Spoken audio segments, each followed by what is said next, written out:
एक घने जंगल में एक बहुत बड़ा और ताकतवर हाथी रहता था। उसका नाम था मोटू। उसी जंगल में एक छोटी सी मेहनती चींटी भी रहती थी, जिसका नाम था चिंटी। हाथी को अपनी ताकत पर बहुत घमंड था।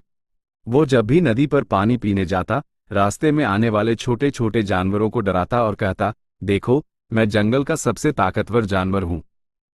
एक दिन हाथी ने देखा कि चींटियां कतार में चल रही हैं और अपने बिल के लिए दाना इकट्ठा कर रही हैं। हाथी हंसते हुए बोला, अरे छोटी सी चींटी, तुम इतनी सी हो, क्या कर लोगी? चिंटी ने शांति से जवाब दिया, हाथी भाई, छोटा होना कमजोरी नहीं होता। मेहनत और एकता में बहुत ताकत होती है। हाथी ने उसकी बात पर ध्यान नहीं दिया और आगे बढ़ गया। कुछ दिन बाद जंगल में तेज बारिश हुई।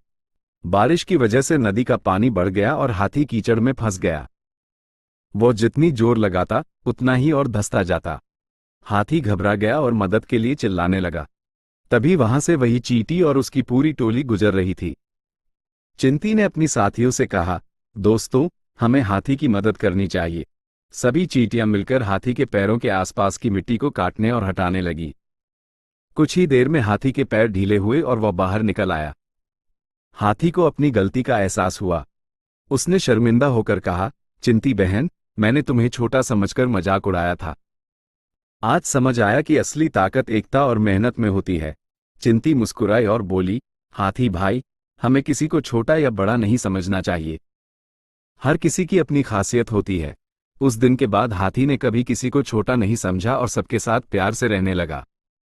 सीख: कभी भी किसी को छोटा समझकर उसका मजाक नहीं उड़ा